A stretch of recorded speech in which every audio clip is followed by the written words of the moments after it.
What is happening? Welcome to the Plus Pitch Podcast, your morning pitching podcast from PitcherList.com. My name is Nick Pollock, and today we're going to talk about baseball, and we got to start with Spencer Strider. Spence, you've been gone, which I know it's about being happy since they've been gone, the Kelly Clarkson song, but it was too good of a pun. Could not do it.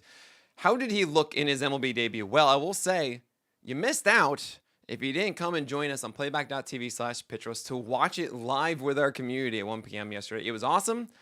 I couldn't believe it. We thought he was going to be done after 4. He came out for the 5th, finished the 5th, and then he came out for the 6th. And the end result was 5 innings, 2 earned runs, 5 hits, 1 walk, and 5 strikeouts. 13 whiffs, 29% CSW, 97 pitches. That 6th inning I just told you about, he allowed a home run to Vladdy. And then he also walked the next batter and was pulled. He should not have been out there in the 6th inning. But this was a very interesting one because the first inning struck out the side. Oh boy, it's Spencer Strider. He's throwing 97-mile-per-hour fastballs up and into Bo Bichette. And he's got a slider off of that. And it looks really good. And he gets Vlad Jr. And this is going to be great. It's going to be so good. By the 3rd inning, Spencer Strider's velocity was down. We're talking all the way to 94 at the beginning of the inning. He threw this really bad middle up away kind of fastball, super hittable to Bo Bichette. And it's not the 97 the first one, it's the 94 up and middle away that Bo Bichette hit for a double. And it wasn't like Bo Bichette being amazing. It was just, oh my gosh, this is the medius and meaty fastballs. I'm going to hit a double to left center field. Okay, he does that. And then against Vlad Jr. kind of does the same thing, leaving a fastball at 94 that's very hittable. He hits it up the middle for a base hit. That's already 1-1 scored. He's in a bad situation. He grinds away against Anthony Santander to get a strikeout, but that included a 93-mile-per-hour fastball that was up and away. And what? I mean, how did Santander miss that one? I don't know. I don't actually remember. Was that a strikeout or was it an out? But regardless, what happened next is we're terrified, right? We're terrified. Spencer Strider, it was going from 97 to the first. Now he's at 93-mile-per-hour fastballs. He's already allowed to run this inning. He's got a man on first and 1 out. It feels like this is going to be such a long inning of grinding out. How are you going to get these guys out without that good fastball? Not to mention the slider at this point was well underneath a 50% strike rate, I should say. So he does not have the 65% strike slider to throw comfortably into the zone. And his fastball is not 96, 97. It is 93, 94. Very bad. But what happens next? At 0-1, Vlad Jr. tries to steal second base. And, oh gosh, he gets called safe, but Atlanta challenges it, and he's called out. And there are so many things wrong about this from Vlad. One, you have a phenomenal situation here. You do not need to try and steal second base. This guy is on his heels. He's just trying to find any sort of out. You're giving him a chance, right? You should not be thinking about stealing second base, Vlad Jr. But second, what happened is because of the challenge, we got like a 3-minute break. And Spencer Strider, who was just throwing 93, you can see inside of the velocity chart of the game. I'm not kidding. You can actually visualize where the stolen base happened. Because what happened after this was, was that Spencer Strider got his velocity back. And I'm going to show you right now. You can see it. If you look at the podcast online on YouTube, you will see the spike right after 33 pitches. Or 93, then all of a sudden, whoop, next pitch was 95. And he stayed there pretty much the rest of the start. So that's, oh gosh, you saved his start, Vlad Jr. It was so funny. It's a thing that will get completely forgotten about. But this could have been really south. And there is an issue to be had here, right? We know that stamina is going to be a thing that every Tommy John guy is going to go through about rehab. I think Strider might actually be back one start soon, just because of the situation with Reynaldo Lopez out and AJ Smith-Shawver not really working out and so on and so forth. So I get it. I see why Atlanta did this. They're also way behind in the NL East, but he's not fully ready. I don't know if he will be ready soon. This might just be the new norm of 94, 95 of Spencer Strider. He was 96 and then 95 in his final 2 rehab starts. That was at 71 pitches or so, and then 86. And it's just not that guy yet. Now, the slider can come back for Spencer Strider. That would be cool. I would think it would be like the strike rate on the slider should come back in time, but it was at like 85, 86, and then 83. And like this used to be an 87 mile per hour slider, right? This used to be 97 pushing 99, right? And this is not that guy. He's still going to be very good. Just temper your expectations a little bit. And if you want to sell high after someone says, oh yeah, 5 innings, 5 Ks, this is great. This is Spencer Strider. Yeah, I would sell high if I can. Try and get like a first 3-round bat instead. All right, you have Bailey Falter against the Nationals. He gets the gold star, 7 innings of 0 runs. It honestly has a pretty cool four-seamer. I've been saying this, actually, pair of fastballs. He threw a quote-unquote sinker with 18 inches of vert. It was really close to the four-seamer. There's like one that he has a little bit more cut action on, and one he has a little bit more ride to or run.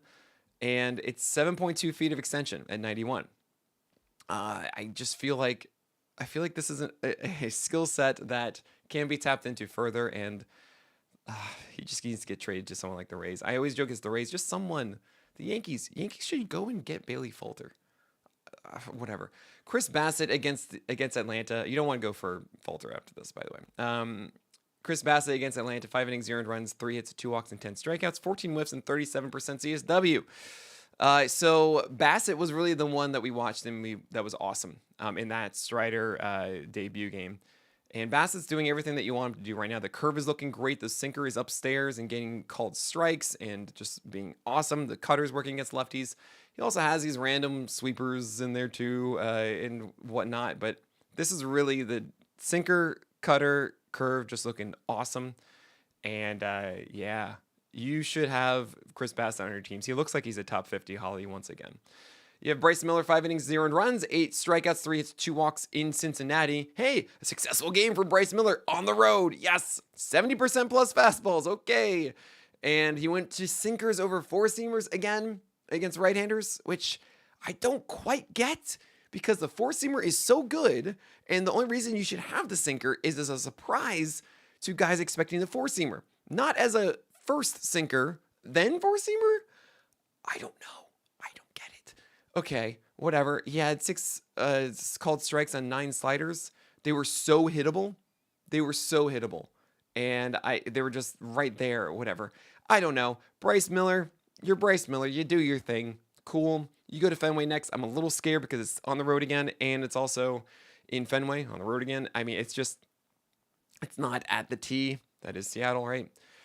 Yeah, I mean, you're just going to hold on to Bryce Miller. He's a cherry bomb still to me. And it stinks, and I wish I could say better things about Bryce Miller. Sean Newcomb, speaking of Boston, he went 4.2 innings and 0 runs. I'm happy for him. That's just cool. Sometimes there are like these guys that we know are not fantasy relevant. Germán Marquez is one, and yeah, that was so bad against the Dodgers. And it's just, yep, of course it is. But you just want him to do well because it's like, we know you're not going to be on our fantasy teams. And look, you got like 1 or 2 more starts, Sean Newcomb, because we've got Brian Bayo almost returning. We've got Lucas Giolito almost returning. At some point, Cutter Crawford too. You know, Sean Newcomb is the first one out of this rotation. So, yeah, I wish you luck.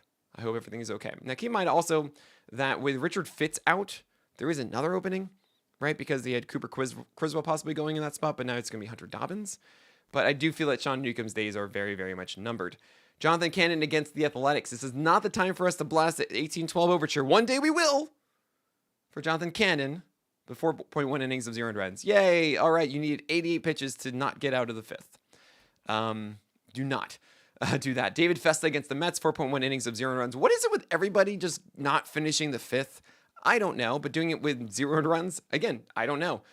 Festa is someone that on paper feels like it should work, but like I describe Hunter Brown a bit, or not necessarily Hunter Brown, there's someone else that I just can't remember. But Walker Buehler a little bit, oh gosh, where you can see that he's putting like words together, but it's not poetry, right? There's a phenomenal Mark Twain quote about his wife who was really upset about how much Mark Twain would curse. So one of these days, his wife decides, you know what, I'm gonna show him, and she starts cursing, and Mark Twain just laughs and he says to his wife, "Oh, darling, you know the words, but not the melody." And that's kind of how it is for these guys of like, hey, cool, you've got the 19 inches of vert, the 94, 95 mile per hour fastball. You've got 7 feet extension, David Festa, and yet you go 0 for 28 whiffs on that four seamer. Why? Because you don't know how to use it. You don't know how to put it where you want to really set it up and get those whiffs. And the slider, yes, a 42% CSW. It's only 11% on the four seamer. But like, it's not just cool. Those are down over here. It feels like Festa's just kind of trying to throw strikes into the box, get it into the box, and not how you get into the box, you know? It's my biggest thing against Festa. I don't watch him go, oh man, he just obliterated this guy in this at bat. It's always like a struggle for him. He's struggling himself, he's struggling and fighting himself, not the batter. Okay? Wasker Brazaban opened for Justin Hageman. And he is someone you probably don't know. He made his MLB debut yesterday. I was just like, who is this guy? If I'm saying who is this guy at an MLB debut, there you go. Those 92 mile per hour sinkers, and there were cutters over the plate too, and it was 3.1 innings and 1 earned run, and it's just nothing to latch onto. We don't want this. Mitchell Parker against the Pirates. Look, the Pirates are really streamable. We saw it from Jake Irvin. Here is Mitchell Parker, 6 innings and 1 earned run. 5 base runners, 6 Ks. We love it. I can actually see a breakout at some point for Mitchell Parker if he adds more velocity. He's at like 92, 93. We need to see like 95, but he's close to 7 feet extension. He has good vert on the four-seamer. There's a slider that works against the lefties. Sometimes he throws it against righties. It's a splitter curve thing, and there's more command stuff against righties. But like, I can see how it all would work. You know, there's a reason why everybody is a major league pitcher, and there are certain pitchers, if you say, hey, look, if you're able to do these things that we normally see people do, like command your pitches well, and maybe add a tick. There's some that are really good once they do that, and some just are not, right? If Wasker Brazaman does that, it's not going to fix anything, right? Zach Littell, probably not. But Mitchell Parker, he already has a foundation of a Toby, and it might actually elevate him over time. So it's just someone in the back of my mind. I'm like, maybe at some point, but it probably will never come to fruition. Nick Pivetta against the Cubs got the win. 6 innings, 1 earned run, 4 hits, 1 walk, and 6 strikeouts. Good to see this because honestly, he's doing something that I'm really excited that Nick Pivetta is doing. I'm going to tell you what that is after this break. So Nick Pivetta, right, got the win against the Cubs. 6 innings, 1 earned run, 5 base runners, and 6 Ks. And against right-handers, the biggest thing I've had against Nick Pivetta is that he's pretty much just been four-seamer sweeper, which makes his four-seamer easier to hit because the differentiation of arm angle when he throws four-seamers and sweepers are easier for hitters to pick up. So it makes his four-seamer a lot worse. However, he's throwing more than sweepers now against right-handers. And we saw some cutters in there. We saw some sinkers in there too. Not very many of them, but there you go. And to see not just sweepers. Oh, yes. That should help over time. I love the fact that the Padres are pushing that for him. That's really cool. We keep rolling with Pivetta. I feel better about him moving forward because of that embrace. You have Zach Littell against the Red Sox, 6 innings, 1 earned run. Awesome for you, man. It was not in Fenway. I mean, Dancing with the Disco, there's a lot of a lot of sliders, 2 lefties. And then we saw splitters a ton against righties. And hold on a second. Sliders to lefties? Opposite-handed? Splitters to righties, same-handed? Okay, Littell, I guess it worked. that's like the opposite. You should see splitters to lefties and then sliders to righties, but whatever works, man. I'm happy for you.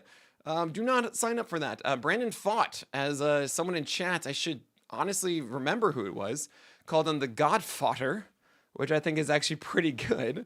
Who are you? I don't know. I'm scrolling up trying to find it and I can't see it. Whatever. I'm so sorry. But Brandon Fought, 5.2 innings of 1 earned run, 5 hits, 2 walks to 6 Ks. Look, his only home run allowed, the only earned run, was an 0-2 curveball. You're thinking, oh man, that curveball against lefties, that's the problem, Nick. Well, it wasn't a bad one. It was Matt Mervis who went down and golfed it out. It was under the zone. Like, not just like right under the zone, it was under the zone. So, good pitch from Fought. And yeah, he's throwing changeups and curveballs to lefties. This is working. He doesn't need to be the greatest thing ever against lefties. He just needs to be fine. Not just not detrimental because the sweeper works against righties. This is cool. I love it. He's been throwing changeups and curves all season to lefties. He's a much better pitcher this year. I'm in on Fought, and I have been for like 3 starts now. This is cool. Jose Quintana against the Tigers got the win. 5.2 innings, a 1 earned run, 4 hits, 3 walks, and 4 Ks. Once again, Quintana came through. That's 2 straight now. 100 pitches. Whoa. All right, Quintana. 6 whiffs, 26% CSW, and only 2 over 23 whiffs on that changeup. But fine, he went against righties and really stayed down and away as much as he could in that quadrant. And when I say quadrant, I mean it's very close to middle, but it also is all the way down to the, go from the middle and just make it like the four corners, all right? Like it's Utah and Colorado and New Mexico and Arizona, all right? By the way, it always throws me off that Colorado is a part of it. I always feel like Colorado is more than one state away from the southern border, but they're not. Okay. You have Quintana going against the Giants next. Fine. He's a Toby.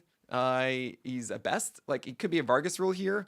I don't think this is ultra dominant Quintana, but fine. If you want to do it, go ahead. The curve had a 40% strike rate, by the way, but he's nibbling. He's purposefully, like, nibbling a little bit. I'm not worried about his strike around the curveball as much as other guys. Osvaldo Bido was a streaming pick for us. Worked out because it's the White Sox. Yay, 5.2 innings and 1 run. 6 base runners, 0 strikeouts. It's because the slider, which is his number one put away rate pitch, that is what you throw in 2 strikeouts to convert into a strikeout. Yeah, he could not throw strikes with it. So there's that. And we are going to not sign up for Bido because it's far too volatile. And we're happy it was a good matchup, but that's it. Patrick Corbin had a good game. 5.1 innings and 1 run, 5 hits, 1 walk, 6 Ks. I'll take things I'll rarely say for 200. And 28% fastballs is cool. The slider only had a 47% strike rate. He's throwing cutters. Remember last year? I think it was last year, I'm pretty sure, where I was just like, look, Corbin, I know you're not going to be good for fantasy. I'm just going to have fun with this. I just want you to experiment as much as you can with cutters because I feel like you need to be doing something else, and cutters are actually kind of good at times. And we saw lots of games where he would go into it, out of it, into it, out of it. It's back. It's a thing. That's pretty cool. Do not sign up for Patrick Corbin in your fantasy leagues. Dean Kramer against the Guardians got the win. 5.1 innings of 1 run, 4 hits, 1 walk, and 2 strikeouts. Oh, why is it, I said this in the roundup. How does this feel like Michael Lorenzen? Dean Kramer, what? He's someone you go for as like a higher upside play in 15-teamers, but 12-teamers, you should just not do this. Steven Matz is here because they're going to a 6-man rotation with the Cardinals now. 5 innings, 1 run, 2 hits, 0 walks, 5 Ks, which is really funny. They said they were going to do that to get Michael McGreevy into the rotation in the preseason, and then they just didn't at all. And Matthew Liberatore got the opportunity, and now Steven Matz is getting it. Okay, what happened to Michael? Anyway, Steven Matz had a 48% strike rate on 21 changeups, only 3 out of 8 strikes on the curve, and this was just sinkers against right-handers because they didn't even put Jordan Alvarez against him. And what? How this worked against the Astros? 3 whiffs, 21% CSW? Okay, no. Matthew Boyd against the Padres, 5.1 innings of 2 runs, 6 hits, 2 walks, 3 Ks. The curve is being featured over the slider, and the curve was 1 for 14 CSW. That's really weird. Not sure if I buy that. And I don't love the fact that the slider's moving away because like that's supposed to be the good pitch for Matthew Boyd. I mean, the changeup's coming along, and that's nice. It's not really the best thing I've seen from him, and really just in general, it's like actually wasn't really that good of a Matthew Boyd start. But yeah, what's up with the slider? I hope that's okay. Max Meyer against the Diamondbacks. I was really worried about this because we'd seen 96, 95, 94. Last 3 starts from Max Meyer, trending downward and looking a lot more like his old self with a sweeper and sinker, but those aren't really the pitches. It's really about the slider being at 90, not 88 from last year, and the four-seamer actually being an effective flat attack angle, 1.4 height-adjusted VAA, with good velocity and actually not being a detriment for him. Well, guess what? Max Meyer against the Diamondbacks, 6 innings, 3 earned runs. Oh, it's a poor quality start, fine. But 5 hits, 2 walks, will take a 117 whip, and 8 strikeouts with a gallows pull, 18 whiffs, the most whiffs of any starter in the game, or in yesterday's games. That's awesome. He's back to 96. He's back to 90-mile-per-hour sliders. Yes. 14 over 45 whiffs on his slider. Oh, man. That's cool. Changeup was a welcome sight. He had 33% CSW as he threw 31% changeups against lefties. Like, awesome. I am so happy about this with Meyer. We didn't drop him. I was worried. I said, let's hold on. But, like, I'm terrified of this next start against the Diamondbacks because it is a downward trend. It's a good offense. This is like, we often see this where guys are going downward trends and then they just need one start for everyone to wake up to be like, yeah, okay, this isn't good anymore. Like Tanner Houck is the one, right? You saw the downward trend of the stuff and it didn't get better. And even against whatever team that was, the Rays, he got destroyed, right? I was really hoping that wouldn't be the start here for Meyer, but no, we got bam. He's fine. He's good. Whew. Hopefully this isn't a Dennis, which is something that shows up and then doesn't return again. Right as you're on the downward climb, it's like, no, never mind. Dennis is from 30 Rock. He shows up but doesn't stay for long. All right, you have Clark Schmidt against the Royals, 5.2 innings, which is shocking. He only threw 73 pitches. He wasn't even stretched out. Entering this start, he was only at 61 in his last rehab start. The Yankees pushed him up earlier because of the injury to Stroman. So I didn't expect this at all to go long or productive. And this was almost a poor quality start. So 5.2 innings of 300 runs. You didn't get a win. So you got a bad ERA, no quality start, no win. 6 base runners. So you're okay with the whip. It was about 1 and 2 strikeouts. So all right, if you didn't do this one, it was just for the whip really. And the cost of an ERA, it's fine. We move on. I don't really love the whole thing from Schmidt. I'll be honest with you guys. I thought he was a fun Toby. And I really debated where to put him in my rankings entering this year. It was like, is he up to Holly or is he at Toby? And I've really settled at Toby because I don't think that Clark Schmidt is efficient enough. I don't think he's really manipulating everything he does to the best of his ability, or at least at the ability of being a very consistent Holly. That would mean that he would be able to get 23, 24% strikeout rates while also keeping those ratios down, right? So I'm not jumping on this with Schmidt. He should get a decent amount of wins because he's on the Yankees. And that's why he's a Toby. But if you missed out on Clark Schmidt, it's okay. I think you're going to be all right. Jose Soriano got singled out by Texas. He had a 4-run first inning. And not 4-run first inning, but he just got singled out a ton. Okay, cool. All right, he's fine. Everything's cool. You have Chris Bubich against the Yankees. 5.1 innings of 300 runs, 7 hits, 4 walks, 6 Ks. Four-seamer sweeper changeup approach was so bad to right-handers. It was just all over the place. It was not good command. And the thing is, even with the slider and the sweeper also against lefties just kind of being up and around and not really there, he still earned 14 whiffs and 35% CSW. And he got 6 Ks in 5.1 innings. I know this is kind of weird because it was 11 base runners and 300 runs, but not so bad from Bubich, right? I've certainly seen worse starts from the guys throwing like that with that bad command and everything. It should be so bad. It should not be 5.1 innings of 300 runs. So I think that there's something to be said about that with a guy who we're excited about. Generally, when it's really bad, when the stuff is at its worst ability, it's an atrocity, an absolute atrocity. This is at least 6 strikeouts and not so bad of an ERA. Yeah, terrible whip. Okay, 4 walks, 11 base runners, 5.1. Understood. But now he gets Rocky Road. And honestly, that's like the Ben & Jerry's ice cream of just making us feel better after this bad day, right? So be thrilled about that. And I am actually wearing my Rocky Road shirt today, which I believe you can find on the website. Maybe not. Maybe we never actually published it. I don't know.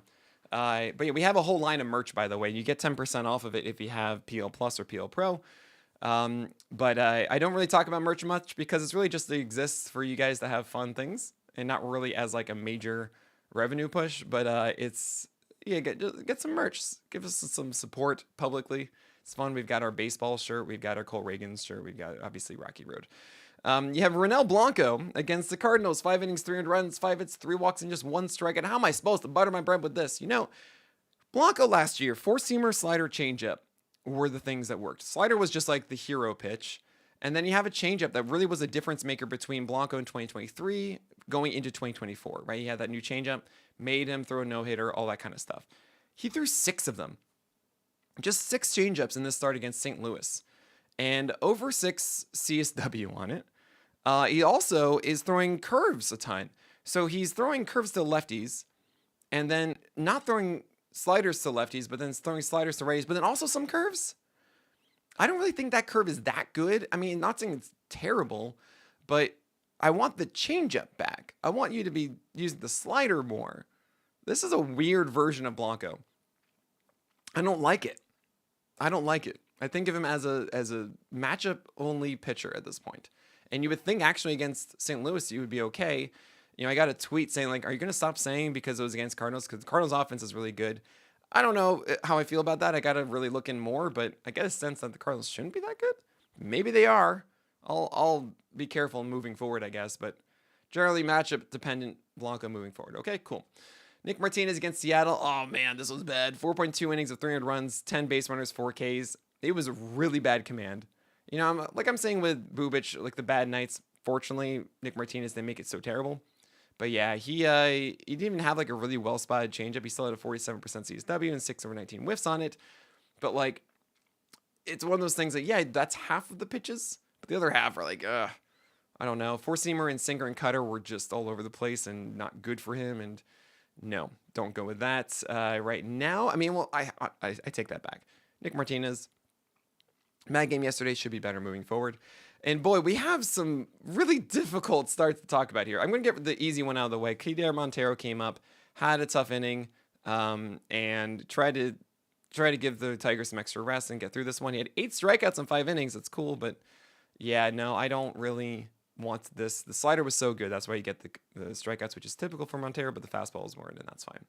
So then we have some starts here. We got Robbie Ray at Philly. And I've been banging the table, being like, you guys got to get Robbie Ray. And he has been very disappointing lately. Now, the schedule has been really rough for him. I do want to at least put that out there. The last one was 4 innings in the rain against the Yankees. He got a win because that game ended in 6 innings. But yeah, we haven't really seen like peak Robbie Ray. And I'll tell you why we haven't. His secondaries have been letting him down. Robbie Ray's fastball is really good right now. And in this one, it was under 60% strike rate, and he was just really pounding them as much as he could. He really tried to make the changeup work too.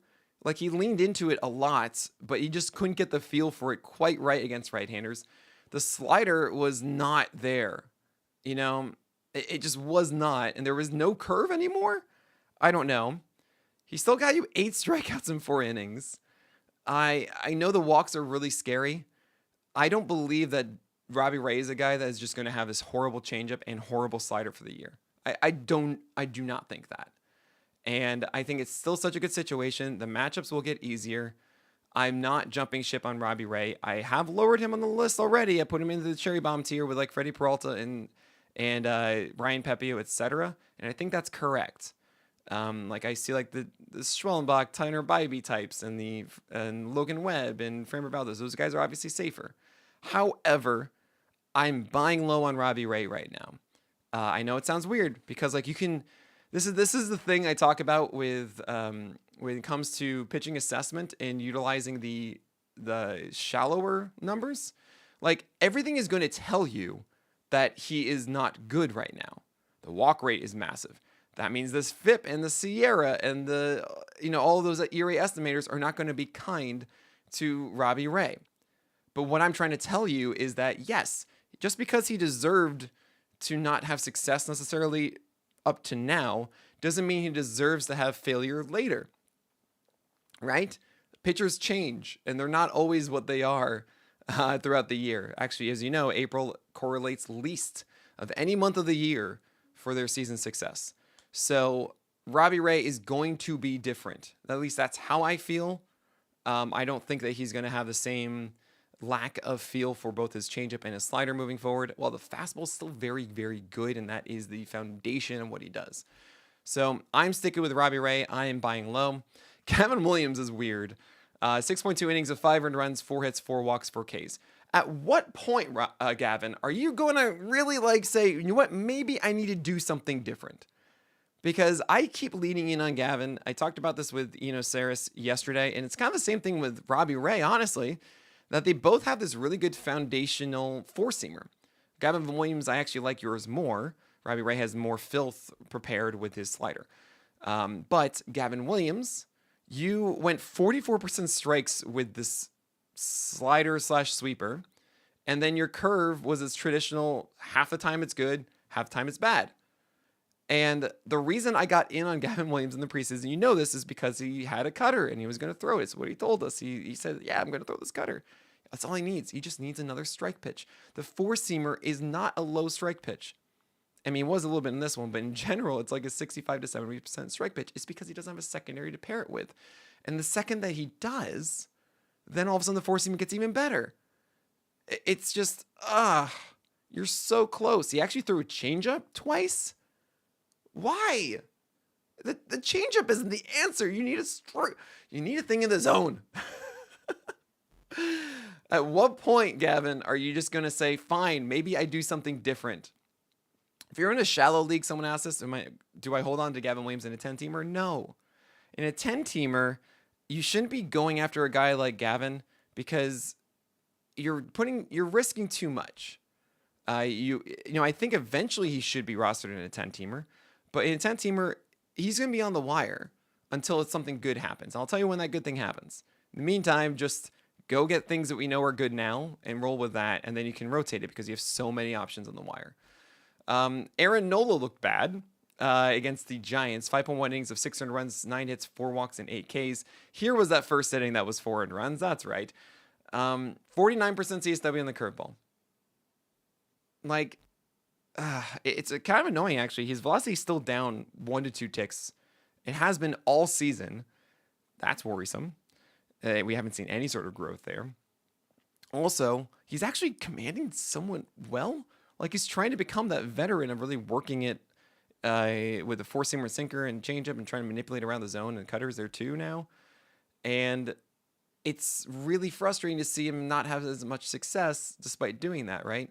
I think he's just far more hittable now. I think the velocity drop is really affecting him. And yes, he still has a really good curve and stuff, but it's just not. This is not necessarily going to be a fine season for Nola. And I'm going to be lowering him on the list, him and Castillo, next time out, to where Christopher Sanchez is, like Seth Lugo and whatnot, because I think we really are not going to see great ratios from these guys this year. Not necessarily the ones that destroy you. Maybe we might see a 125 whip actually from Nola and Castillo, but we should be better than a 4 ERA. Last one is Bobby Miller, and Bobby Miller looked great through 2 innings, 5 Ks. Ooh, life is great. And then the 3rd inning. And gosh, was that a rough inning. He was actually really close of manipulating around it. And he threw a 1-2 curveball down to Michael Toglia, who hit it for a grand slam. He threw these really close pitches, walked guys, walked a batter, I should say. That was oh, you lost that one. He had a jam shot to a inside pitch that was shallow left for a flare. I'm not going to make it sounds like I'm making excuses. I am making excuses. At the same time, Bobby Miller, oh man, you look so good and so bad at the same time. It's very frustrating. What is weird is that he's pretty much just fastball curve. We also saw sinkers in there too, but wait a second. You're supposed to have a really good slider, and that slider was just not there. The good news is it was just 1 walk. Just 1 walk. We were seeing all these ridiculous walks in the minors. Just 1 walk from Bobby Miller. Okay, this is actually funny. I know I'm going very long in this one, so thanks a lot for hanging around. And I'm going to tell you some interesting things on Bobby Miller. But just thanks for supporting what we do. Make sure you rate and review this podcast, both the individual Plus Pitch podcast feed and the main feed. I can't express enough. I've been seeing some reviews and ratings on it. It's helping us a ton. So thank you. And really, it's the number one thing you can do if you're listening to this podcast right now, outside, of course, getting PL Plus and PL Pro. Bobby Miller, I was trying to explain to my fiance as I was watching this game. I was saying, okay, cool. There's this guy who was just an absolute stud in 2023. We saw him, his stuff was amazing. He was throwing so hard. He's doing all these good things, great team contacts. We're all so excited entering 2024. And then, so we all rank him in the top 25. I put him at 15 or something. A lot of people in the top 20, whatever. We're stoked, and he was terrible. We didn't really know why, but he was terrible. Then he gets demoted to the minors because then he gets hurt with his knee injury, then stays in the minors, and he never gets it back. He's just really bad the entire year, and everyone gets a really sour taste in their mouth about it. And now we see him again, and we see that he's still throwing upper digits, and now he has a chance again. And after 2 innings, he's looking great. And she's like, oh, well, that makes sense. So it's just 1 bad year that a guy had, and she's not really a baseball person, but, she was like, oh, okay. And as I was explaining, I was like, yeah, you know what? Why are we just so absurdly negative about Bobby Miller? We know that he's capable. We had a whole season of it.